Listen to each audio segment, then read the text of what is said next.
All right, welcome back to another episode of Career Bound by Praxis. I'm John. This is Mitchell. Uh, we've been going at it for a few weeks now, just talking a little bit about career, early career advice, general life stage, seeking growth, and what that looks like. And Mitchell, we were going back and forth a little bit today about compounding as it pertains to your growth as a young adult, as early professional. So I'll kick it right over to you. I'd love to hear some of your thoughts about what compounding looks like as it pertains to habits and early career and just growing in general. Yeah, for sure. But before I get to that, if you're watching on YouTube, I just can't help but comment how cute it is that we chose to wear matching hats on today's episode. We got the Praxis matching Praxis hat brain trust going on over here. About to come at you straight with some early career advice and wisdom. But today's topic, compounding. So there are a lot of different things that I think are worth a lot of different angles to attack this, and kind of the first things first. I think definitions sort of make sense. So compounding is basically this idea of growth isn't really the right word, but continuous movement in a similar direction. So I say it's not growth because compounding, in my opinion, it works both negatively and positively. So we use like kind of the idea of money as an easy way to illustrate this. Is you've got like, I think most people naturally think when they hear compounding, they're thinking about like, the growth of an investment or whatever. And there's a famous quote by, it's at least attributed to Albert Einstein. I don't know how true that is, but it's this idea of like compound interest is the eighth wonder of the world. Okay, so compound interest is a somewhat easy visual to understand. Is this idea of you put some money in an account, there's a slight interest. It's an interest-bearing account, whether this is the stock market, savings account, CD, bond, whatever. It's your money is going to grow at some rate over time. Compounding is this idea of you continuing to add to that amount while that interest continues to accrue, and over time, that's going to snowball. So one of the beautiful things about compounding, it's also kind of one of the brutally painful parts about it, is if you remain dedicated over a long period of time, compounding snowballs. It snowballs, and you can amass such like a large principal that a lot of the heavy lifting is done by just the amount you've set aside consistently over time. And so compounding works better the longer you do it because you've got this larger balance plus the interest accrued. Okay, so here's one of the things that I think is important when we talk about compounding. I think most people misunderstand or overlook is uninterrupted compounding is what I mean. Compounding, there's this idea of like, I think, again, we'll use personal finance before I talk about sort of how this applies to your life, but it'll be a good segue from there, I think. So, you're a young professional, you start making money for the first time. You think, hey, I need to start putting my money to work. I need to start implementing good financial habits. So I'm going to do what I think, I'm supposed to do, which is like, I got to start being responsible. So maybe that's saving for you, or maybe you jump to the thing that's sexy. I'm going to start investing. Mm-hmm. So you start throwing money into an account. Maybe you haven't done all of the right things first. Like maybe you don't have an emergency fund. You don't really have savings built up. You have some debt. You're using your credit card a little bit liberally. You're maybe living a bit outside your income, but you feel good about yourself because you're throwing money into an investment account, or you're buying crypto or whatever it is. You're doing some action that makes you feel like, if I keep doing this, the gains are going to work, and I'm going to this is going to compound and be worth a lot more in the future. Okay. Well, what happens a lot of times, if you don't do all of the right things first, is the first time life happens. Again, this is strictly financially speaking, and we'll talk about how this applies to your life in a minute. But, I had this exact thing happen to me many times when I was in my early 20s, and still a moron because I hadn't develop the level of financial literacy I probably should have at that age is you have some kind of major life crisis or event or thing that comes up, and maybe it's not an emergency, maybe it's just something you really want to do and you want to be able to say yes to and afford, but you haven't put any money aside in savings. You have some of these other expenses like debt or whatever, and so your first temptation is, I'm going to go liquidate these investments I've made. And what happens when you do that is you're not just pulling that money out and then, spending it and losing that amount. People who really kind of understand the idea of uninterrupted compounding is you're losing the future value of that money uninterrupted over the next however many years. Like, it's kind of like the same idea of like visually illustrating opportunity cost. So anytime you start getting into the idea of like personal finance and people talk about your lifestyle expenses and stuff, and Dave Ramsey's show is a good example of this. People call in and they'll talk about money, and Dave will say something like, well, that's just silly. That amount each month like that, that thrown into a mutual fund over 40 years is worth this much money. And so it's kind of this idea of like capturing I wasn't ready for the Dave Ramsey impression.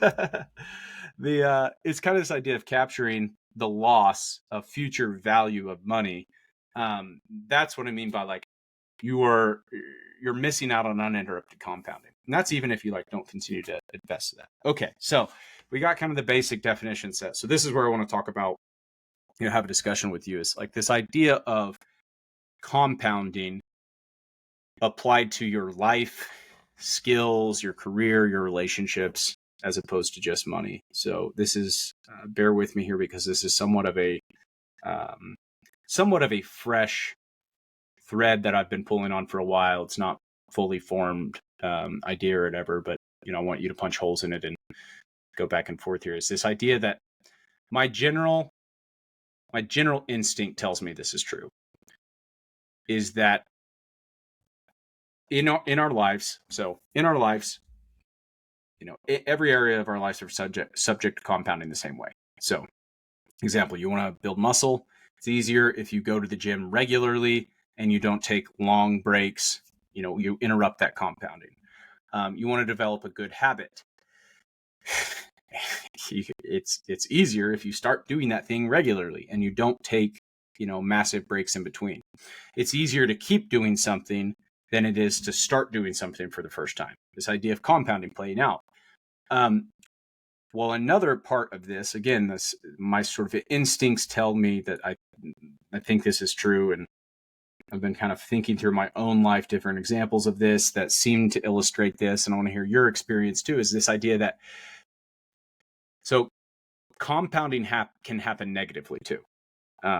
So an example of this is not just all good things. Like you start making good financial decisions, you get a better job, you start adding some skills, you're in a happy marriage, you grow in your family, like all these things make your life better. But on the flip side of that, I think, I definitely didn't think about this in these terms when I was younger, but it seems a little bit more true now, is like the idea of negative compounding. So you make one bad decision. Yeah. That leads to another bad decision. Or this idea of bad decisions, not just compounding, but clustering together. So like, I'll use a couple just like silly kind of obvious examples of this. So like, surface level one is like, you want to go to the gym, you want to get fit, but instead of just driving over to the gym, you decide to watch a TV show or something else. You hang out, and so you procrastinate. You put it off for the next day. So this is this idea of procrastination, waiting to start. Let's call that a form of a negative decision. Okay, well, the next day comes around, and you really know you want to go to the gym, but that morning you had really unhealthy breakfast. You had like five chocolate chip pancakes with whipped cream and like covered in syrup and peanut butter, and like, so you had one time slot in your day carved out to go to the gym, but now you feel like absolute hot garbage. And so day two, you made another bad decision. That decision prevented you from doing the good thing. And now day three, again, you've put off the thing that you think is good, you've allowed inertia to begin to like creep into this decision, and so it's almost as if these by not doing the thing immediately, you have increased the probability that you don't actually do it. So that's one form of it. There's this other idea, and this is where I'd say like clustering bad behaviors is a form of negative compounding. So they're just like the popular adage of like the I only smoke when I drink. Yeah. So breaking this down as an example of like, say you're a smoker, you want to stop smoking. Okay.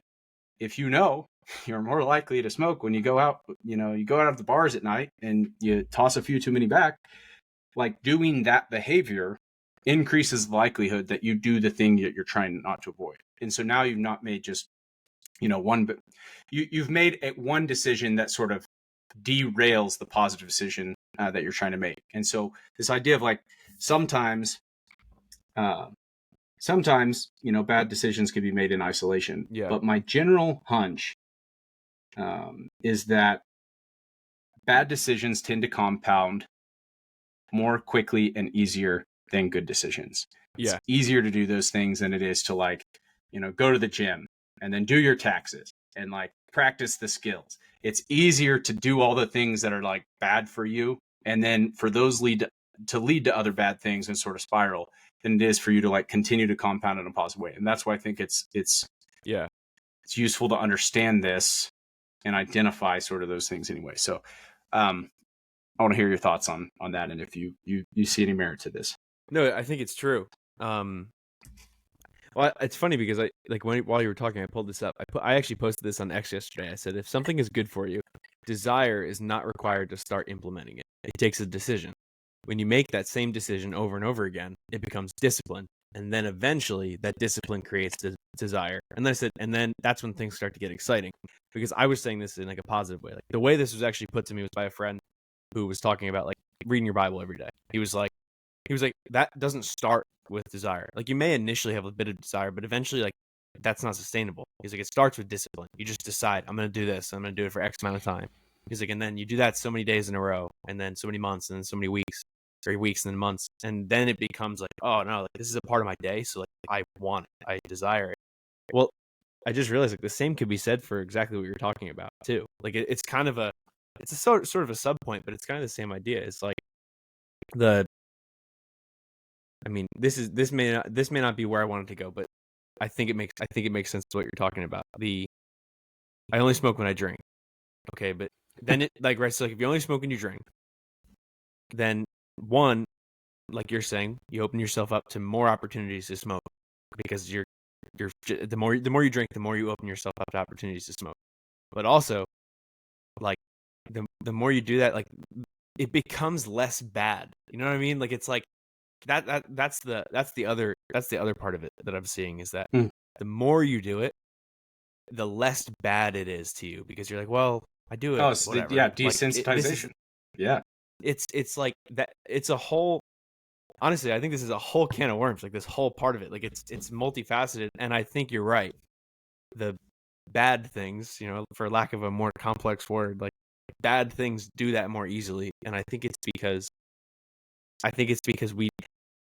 we can get desensitized to them more easily. So like you're not going to necessarily, I don't think we're not going to get desensitized to like good things because it's kind of like yes, like once you're going to the gym a lot, like it's great because you're feeling good, but at the same time it's like, all right, but like that is also just part of my day. Like I know I should do it, I need to do it, but it's not like you're going to be like I don't know, it's not as extreme. Like the bad things, because they're so extreme, they have like more consequences.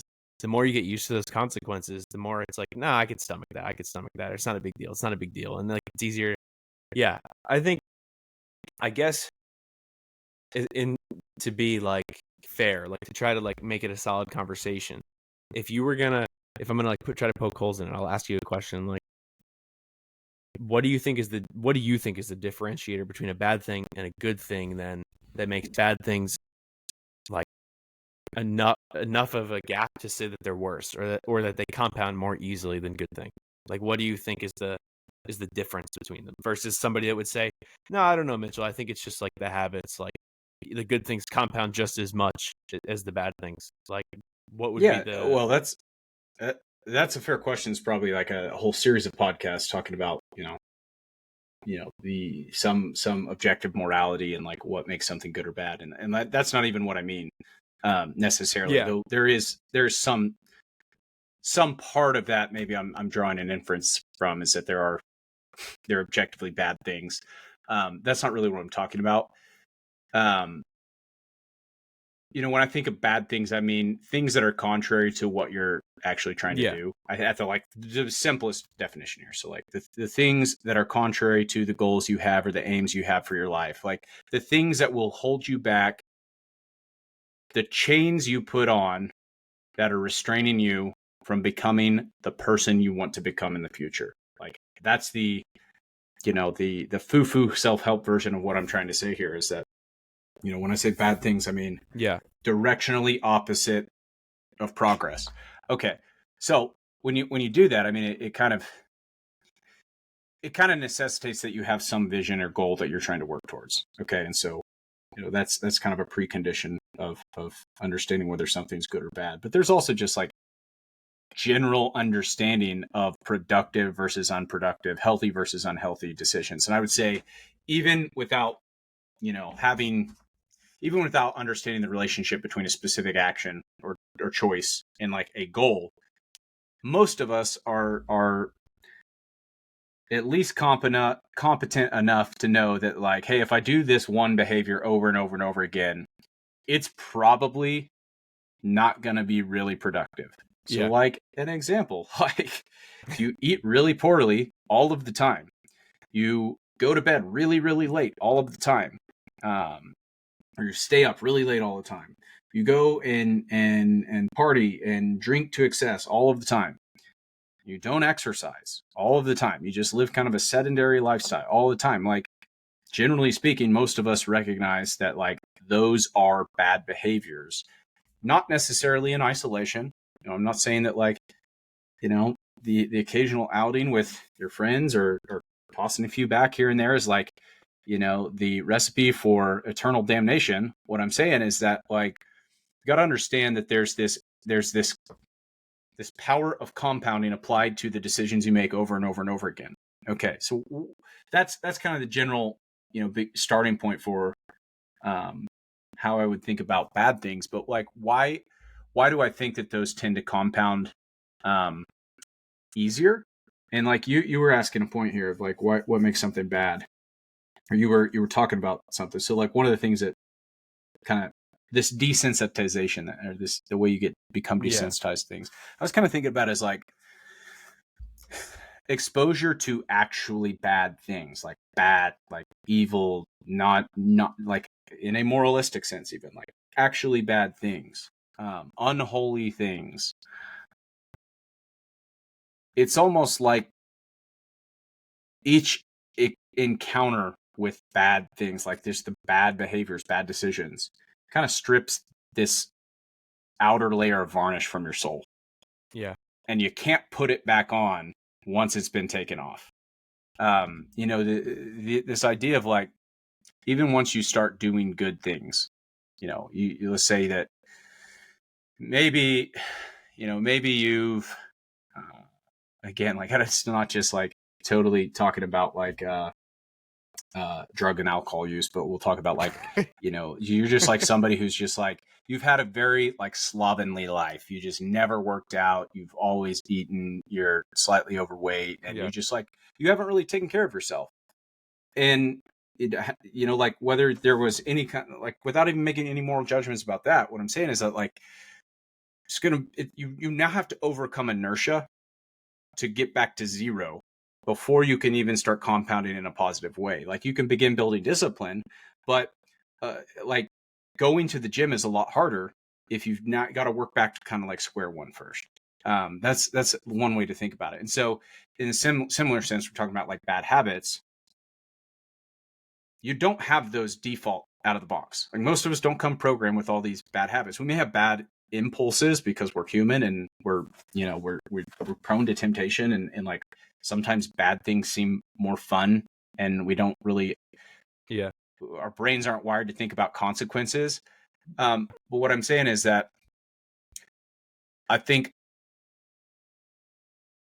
the compound that the fact that compounding exists in a negative way is that the more you repeatedly do a bad thing, the harder it is to undo that thing and then replace it with a good behavior. Yeah. And that's something that I think most people are not wary of. They think choosing not to do the good thing that they want to do, like choosing not to focus on developing the skill that they want to develop, or choosing not to, work extra hard, on a particular afternoon when they're not feeling it, or like choosing not to say that nice thing to their spouse or their boyfriend, girlfriend, or choosing not to give that compliment, choosing not to do these good things.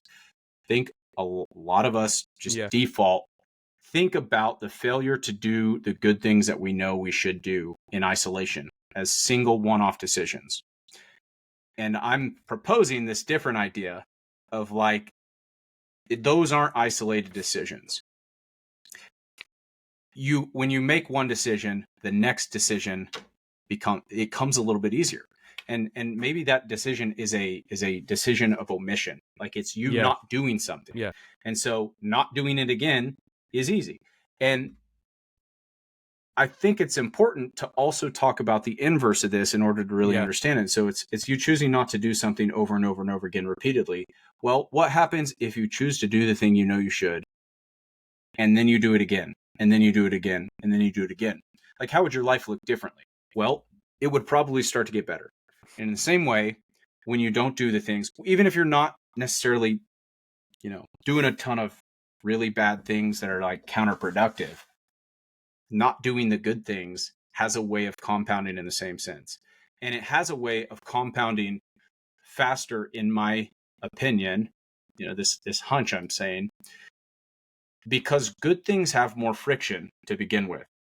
It's harder to do the good thing. Yeah. It's scarier to do the good thing. There's more social pressure to step out of your comfort zone and do the thing that makes you uncomfortable that you should do.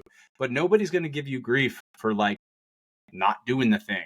Nobody's going to give you grief for like being average or making bad decisions or like doing stupid stuff with your money. And the reason being is like a lot of that is the norm.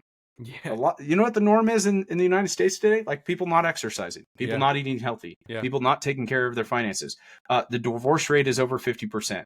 Like people not prioritizing their relationship. Like all of that stuff is the norm. And that's why I think bad decisions tend to compound more than good ones, is because there's so much more friction around doing good things than there is doing bad things. Yeah. No, so I think it's definitely then at least like partially circumstantial and cultural. Well, yeah. Like what you're saying there, like that's the norm. But also you started to get at this too. The reason I think I'm in agreement, like it's so much easier for let's call them counterproductive things to compound, is because when you're working towards a goal and it's a worthwhile goal, it's going to take some time. It's going to take specific effort. It's going to take specific. That compounding takes a longer time because it's delayed gratification. It's more meaningful, right? So like if you're building something, like you have to lay a foundation and layer by layer, and you want it to be carefully laid. When it comes to making the decision to do the counterproductive thing, the end goal of the counterproductive thing is met almost instantly. So I think it does come down to a gratification issue, and that's why it's so much easier to for the negative to compound, is because like we're using the gym example. To go to the gym, like it's going to take time to build muscle, get in shape, burn fat, but like the rest that you're seeking when you make the decision just stay home and watch TV is met immediately. Like it's like, okay, like maybe you just added a new and better, slightly more accurate definition of what defines a bad thing. Is a bad thing is something that prioritizes instant gratification over long-term cost or over long-term benefit. Yeah. You are choosing to sacrifice the future to this current moment satisfaction. Which brings us to the other thing that you wanted to talk about, which I think is a perfect segue. Being a benefactor to that your was future accidental self. too. Yeah, this is great. Yeah.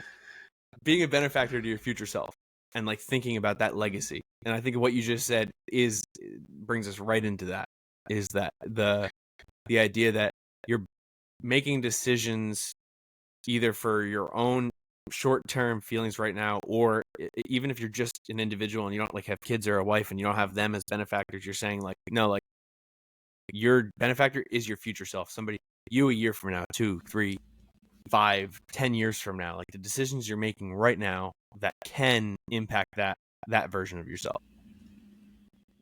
Yeah, absolutely. So, I mean, anybody who knows me well knows I like really care about this idea of legacy. I'm like really into, um, thinking about multi-generational wealth and estate planning, and like not really just the like legalistic sense, but this idea of like what is legacy and how does it manifest, and the values you inherit from your parents, passed down from their parents and their parents before, and this idea of like this shared sense of identity and purpose, and that's what I really think of when I think about legacy. And I think I think it's most people probably don't think about legacy much, let alone in that sense, but when they do, I think the tendency is like thinking about it specifically financially, and thinking about it specifically in terms of like, what am I going to leave behind? What tangible assets am I going to leave behind when I'm gone? Okay. Well, that's one way to think about legacy, but I think a really valuable way to think about legacy, and this is something my thoughts on legacy have evolved, is it's not just about um, passing things down to your kids as assets. It's also it's also forward looking. It's not just like you leaving things to those in line behind you. It's also you leaving things, you either quitting things or doing things in the present so that you gift yourself something in the future. And I think Yeah. that is, I think you have to think about legacy as a complete thing. Like it's all of those things combined. It's you doing things now so that you're better off in the future, so that in turn you are better equipped to pass on, things in the future. And I don't just mean financial assets, but that's one form of capital you could leave behind. There's also, there's human capital, like your skills, your knowledge, the collective of all of your lived experiences. There's relationship capital, like the bonds you're building with other people. There's spiritual capital, the way you're investing in your own, spiritual development, your faith. There's there's other forms, and that's, I'm kind of drawing a blank here on where I'm going with all of different forms of capital. But what I mean by that is like, I think a lot of times when we think about our future, if you're an ambitious young adult, we have this general sense of optimism that almost borderlines on naivety. And this is why I think older people tend to think about younger people as like hopeless idealists. And even though they were probably the same when they were younger, is that we tend to believe, even if there's no evidence to support that our future is going to be better off, so long as we, just continue on, if we survive, we keep playing the game. That's not true, though. Like, yes, history tells us that the world has gotten better, the standard of living has gotten better, but it doesn't just happen. You have to make it happen. And it's the collective of, all humanity kind of working to make, maybe not all of it, but like at least enough people to like make it better for the future. But I think this is a deeply personal thing too. Like your future is just not going to be better because you want it to be or hope it's going to be. You actually have to do stuff to make it better. And this goes back to this idea of negative compounding too. You also have to be deliberate about not doing things that will make your future worse. And Yeah. I don't remember where I started thinking about this, but it was recently. There was some conversation I was having with somebody, and I was kind of being silly, but I said something. I was like, "Wow, I want to like go back in time and thank my younger self for doing this thing." And I don't even remember what context it was. But this is sometime in the past few months as having this, and I started that idea kind of struck me. I laughed when I said it. I was like, "That's kind of a silly idea," but at the same time, I started thinking about this idea of like, this is going to go out on a tangent here, but I started thinking about this idea of time travel, and this is kind of crazy. Is like you can't necessarily travel back in time. You can't travel back in time to give yourself advice. Although most of my content is aimed at like, I wish I would have. I wish 17-year-old me could know what I know now. Yeah. But in a sense, you can time travel into the future. You can change the future, which is, again, you can't like physically, at least, as far as we know today, you can't just like get in a little, hub and like travel to a future point in time. But you can make decisions today that have a ripple effect through the future of your life. You can start developing that habit today. You want to run a marathon next year. The way most people go about that is not like, hey, they register for a marathon next year, and then a year from now they show up on that date and they go run the marathon. Like, what they start doing is implementing behaviors now that incrementally over time compound in a positive way so that they're ready to run the race when the race comes. And Yeah. they can't run that marathon a year from now if they didn't do the first thing. They didn't take the first step. They didn't set that goal. They didn't, begin to implement those behaviors. And this is what I mean by this idea of like becoming a beneficiary. I think this is I'm not talking about this in the sense of like just tactical things you can do. I'm talking about this as a mental model for how to think about your life, especially when you find yourself in a situation where you're like, I don't really feel motivated right now, or what does it even matter? Or like, why am I doing this? Why I don't really love my job, or I really don't love some circumstance about my life, but like maybe this is just what it is. You find yourself kind of in this moment of like just acceptance of circumstances that you don't love. Well, okay. This is the same exact concept as parents who want things to be better for their kids. Okay? You're in the same shoes. You're like, you know what? My life isn't what I want it to be. Okay, but I want my kids to have it better. Okay, well, in the same way, you can identify circumstances of your life that are not what you want them to be, and kind of think about it the same way. Okay, well, you know what? Present me doesn't have the life that I want, but if I work hard enough, future me can. In the same way, you can do things to ensure that your kids have a better future than you have, Yeah. or a better upbringing than you had. You can start doing things now so that 5 years from now, 10 years from now, 20 years from now, whatever, your life can be more of what you want it to be. And again, it's not going to happen overnight. And I don't mean this to just be this like foo-foo, fluffy self-help stuff. I mean this like, this is actually a useful mindset. It's something that's been pretty grounding for me as I've been thinking through this idea more in recent months. But when you think about it, it is kind of a way of time travel. It's kind of a way of boxing up a gift and shipping it to your future self. It's like, you start doing the simple, even if it's like simple things, like simple little improvements in your financial plan and management. You know what? 10 years from now, you're going to be in a better spot because you did those things today. You start developing a skill today. 10 years from now, you may not be very good at the thing. Like, good example of this, I decided to start learning golf a few years ago because all my closest friends are great golfers. I never played because I played baseball growing up, and I just kind of continued to put it off. And anytime I go out with them, it's just embarrassing because like they're actually good. And I'm over here just like picking up my ball or walking in the woods trying to find a ball. And part of the decision was like, I recognized how fun it was. Part of it was like, I feel, kind of embarrassed every time I'd go out. But it was also this idea of like, listen, these relationships are really important to me. Some of my closest friends, this is something they love to do. This is something that they're going to continue to do to the really old.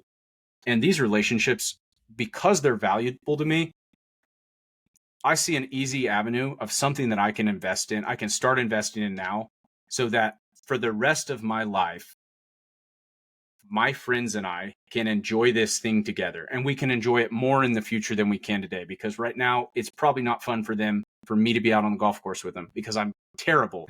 And it like, if you're any good at golf, you're any good at anything, unless it's like your kid, like it's not a lot of fun to do things with people who are really bad if you're really good repeatedly. And so again, this was kind of part of this idea of like, I need to start investing in this specific skill. Yeah, it's fun. I got caught with the bug. I started to enjoy it after I got over the initial hump of being bad. but it was very much motivated by, I want to be able to do this thing with other people that I care about, because I know it's a natural outlet for us to deepen our relationship over time. And again, that Yeah. may sound super fluffy, but that was legitimately a big part of why it was important. And I tell that story as an illustration of the same thing, of this idea of like, you can begin to make decisions now so that future you can be the beneficiary of the hard work you're putting in today. I think it would almost be the golf example's funny, right? Because it's golf and like there's just something like Yeah. you can smile and laugh about golf, but it would actually have been irresponsible of you to not like want to get better at golf and try to get better at golf. You know what I mean? Like, and the reason I say that is because if you have plans to continue to go golf with your friends and you don't put any like even just a thought process towards like, okay, I want to try to get a little bit better at this, like it's just like you're doing yourself a disservice. You're just deciding that like you're completely wasting your time by like doing like if you're gonna do something and never like try to improve, even if it's small increments, it's just like, why are you gonna do it? Like you're just like you could be doing something else that you enjoy, or you're not gonna be investing in that relationship. It's like it just get better at trying to get better at the stuff that you're spending time doing, especially if you know you're gonna be doing it anyway, is just like it's gonna drastically improve the experience over time. Like it's like that's if you know you're going to be golfing, it just makes so much sense to decide like no, I'm going to get a little bit better at golf. Like I'm going to try to get better because otherwise it's going to be so much less enjoyable. So as it relates to being a benefactor to your future self, like you're making your future self's life better by doing that. I know it's just another way of saying what you've said, but it's just kind of an interesting thought that came from it. Yeah. I mean, like, I love this example because, you know, at face value, it may sound like my future self is better off because I'm better at golf, but that's not really what I'm saying. Is like the thing that I was investing in is my friendships, like these Yeah. relationships that are really important to me. And so I'm going to go do this thing, even though I'm going to be embarrassingly bad at it for a while. And it's going to be frustrating. It's going to be hard. It's going to take a lot of time, energy, and effort. And the reason that I'm doing it is not really because I just want to be good at golf. It was because this is a priority to me. These relationships are a priority to me. And this is a natural avenue for me to continue to invest in those relationships, to continue to like develop and deepen bonds across a shared, mutual interest, which is just like, that's how guys bond in the first place. But, my wife may listen to this, and many wives of husbands who have a golf, have a golf obsession may listen to this and say, "Oh, that's a roundabout way of justifying, your desire to go play golf." And my wife doesn't have a Wisconsin accent. I don't know why I gave her that, but I am bringing this up by saying, like, I think, an easy way to go about this same situation, still thinking about the golf thing, is like an easy thing would have been just be like, I'm just not going to golf. If my buddies want to go golf, I'm not going to golf with them. Okay, well, sure, that's an easy way out. And you may even justify that decision by saying, well, it's going to take a ton of time, energy, effort, cost even, to invest at getting good enough at golf to even justify continuing to participate in this. And that may be somewhat rational. I think it's a logical train of thought. But at the same time, I think it's more of one of those like looking at your life in the spreadsheet instead of looking at the things that are actually important. It's kind of like misprioritized. It's like the thing we're talking about is not getting good at golf. The thing we're talking about is being a better friend, is about like doing, putting yourself out there to develop relationships that are important to you. You know what? If those friendships weren't important to me and I didn't really care about golf, it'd be like, yeah, I'm just not going to golf very more. And the consequence of that is like this natural way that I might spend more time with these certain set of friends no longer happens. And therefore those relationships begin to dwindle over time because they're not important. I'm not investing in them.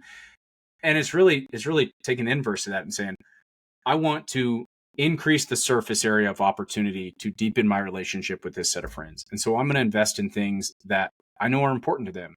The same way that any good friend is investing at least a little bit in learning more about the things you care about so that your relationship can grow. And this is not just true about like friendships. This is true about romantic partners. This is true about like anyone you're working with. This is about like, that's how you develop relationships. Yeah. Anyway, I was talking earlier about relationship capital, and this is what I mean by it is sometimes that's an avenue of how you make your future self a beneficiary of the things, of the choices you make today.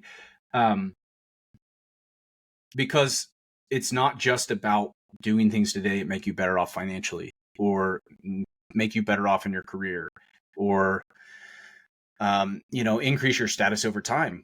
Like you want your future self to have, you want your life to be enriched with many deep relationships and friendships and like all these different senses of purpose. You want your spiritual life to be robust and thriving when you get older. The fact of the matter is that, most people, I think the stats, I don't have the exact stats in front of me right here, but it's an alarming stat. Like the percentage of people that die alone or begin to decline in health in their later years because they don't have a ton of relationships or they don't have family bonds or they don't have a lot of friendships is alarming. That's not, the point I was trying to make, but that is a point that sort of supports this idea of like, you can do things now so that you're better off in the future. I don't know how many times I have to say it, but I'm not trying to be fluffy. I'm actually, I'm trying to make a very, a very deliberate point that I think most of us just overlook. And I'm repeating it over and over again as much as to myself as I am to like, you or anybody that's listening. The copywriting for this episode is going to be great. Mitchell details how he time travels. No, it's you repeat it, but it's one of those things that like in Hebrew, like if something's repeated, it's because it's important, or like the idea of like king of kings, like that's just like that's not like an English idea like normally, but like the language there is that it's like it's to signify importance. So you're repeating it almost in a way like because it's so important. Like what you're saying is so important. Like the things you do today, the things you do this year, the things you do in this life stage really do or really can put you in an awesome spot in the next and then the one after that or years from now. And understanding that I think is what, as it relates to your early career, is what is really important, because then you're making this. You also then empower yourself to make really wise decisions, because if you're making decisions strictly based on the short term, they're going to be very emotional. They're going to be very like, and not emotional just in like the typical connotation, like emotional, like how it feels in that moment. Just like you might be very excited about something, but okay, like that's terrible. That's actually a terrible choice though, because it's going to lock you down into one particular field. Like, yeah, it sounds like a lot of great money, but then like 10 years from now, like you're not going to have optionality. Call back to former episode. Yeah. But like, or you like on the flip side, hey, like maybe you should go take that job over there. It's a little bit less money and less security. However, it's with that entrepreneur that like everybody knows about, and he's built three other businesses and taken them all to the moon. Like you're gonna make less money, but the social, like the investment that you're gonna get from being in his circle is gonna put you 5 years from now in an awesome position. And it's like when you put those two things on a scale next to each other, I most of the time somebody who's like a mentor would say, yeah, no, that opportunity is better. The one where you're gonna make less money. It doesn't seem like it, but it's better for you holistically. You want to know, I'm going to tell you another stupid thing that I tell myself sometimes because I think it's funny. But, I'll preface this by saying, like, I didn't think a lot about time horizon probably up until the point that I knew that I wanted to marry my wife. And I'm not talking about the first time that I wanted to marry her when I was like 13 or 14. I met her and was like, I'm in love with that girl. This is like much later, and I was in my like mid late 20s, and I kind of started thinking about, oh my gosh, I want to marry this woman. I want to build a life with her. And I think this is a natural part of maturity. A healthy, traditional major milestone in maturity is like you as a man making that shift and starting to think about, the future and building your life with somebody else. And I think a consequence of that is the way your time horizon shifts. Okay. And you stop, like, as a young adult, bachelor, single dude, career focused, ambitious, I was like, me, now. How much money am I making this year? How much am I growing? Like, what's my growth, my growth clip in my career look like? What cool opportunities am I doing? Instant gratification is like, I got to see results. I'm going to go to the gym all the time. I'm going to, crush it in my job. I'm going to be getting better. I'm just me. I'm getting better, blah, blah, blah. And it's always, you want to tell yourself when you're in that mode that you're thinking on a longer term time horizon, like things are going to be better in the future because of what I'm doing now.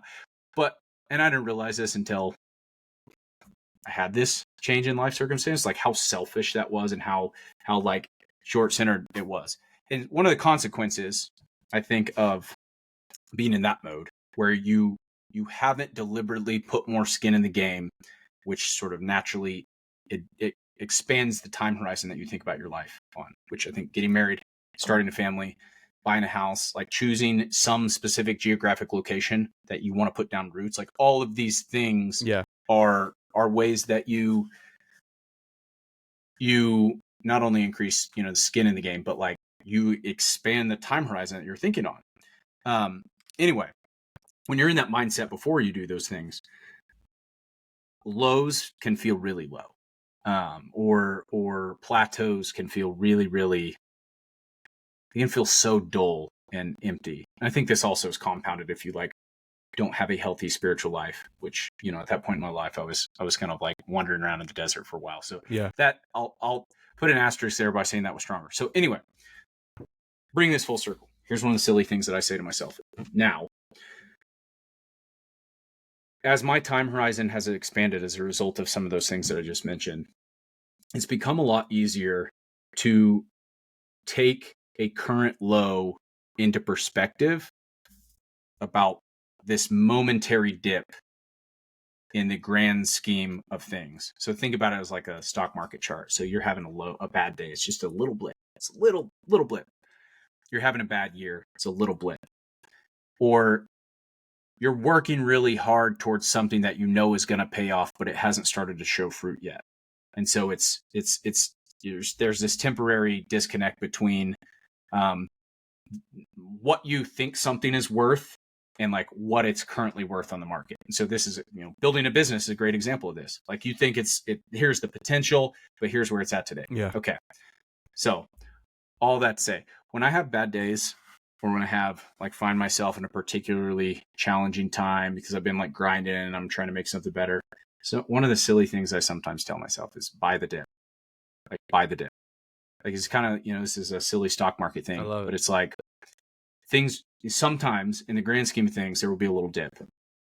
And I love the stock market charts that show this. Is like people will be panicking on X because, something, the NASDAQ dropped 5%, but then you zoom out and it's like, it's actually here. If you look at it, 20 years ago or here, it's like always up and to the right. And, maybe it's not always up and to the right forever, but when you zoom in really close, it may look like this giant drop off cliff. But if you zoom back out in bigger picture perspective, this much longer time horizon, it's a lot easier to see because you can't even see a lot of those little blips, those dips. But it's much easier to see the growth over this much longer time horizon. And so that's something that kind of plays in this whole idea of like expanding your time horizon and doing things today and trying to, I guess, keep the proper mindset that, hey, the future is going to be better. My future self is going to be so happy about the investment I'm making today. Right now, it's just a temporary blip on the chart. This is a temporary blip. It's a temporary setback. Things aren't, my personal market's just down a little bit today. But you know what I'm going to do? I'm going to buy the dip. I'm going to buy the dip. Yeah. I'm going to keep investing in the thing that I know I need to be doing because tomorrow's going to be better. Or 5 years from now, it's going to be better. I like that a lot. That's great. Buy the dip. That's like buy the dip. Sure, like it's a little like silly, but like not really. It's pretty awesome. It's kind of like a great little. It's a great little like, all right, just like pick me up. That's great. Well, I think this was really solid. I think we covered a lot of ground here, a lot of different interesting topics, and I like where you went with the compounding thing. It definitely was like a lot of fun to think about and see even just in my own life. So this has been another fun one on Career Bound by Praxis. Do you have something before we sign off? No. We talked about time travel. We talked about compounding. We talked about buying the dip and other silly things. So Yeah. I think we covered a lot of ground. And we gave for those of us, a great explanation to their wives about why they're golfing so much. Justifying your golf game to as a way of fostering your relationships that are important to you with your friends. So for those of you who are still with us through all of this today, if you enjoyed this episode, smash like, hit subscribe if you're not following along. If you have any comments, questions, suggestions for future topics, drop them in the comments below, or shoot us an email at playbook@discoverpraxis.com, and we'll be back again soon.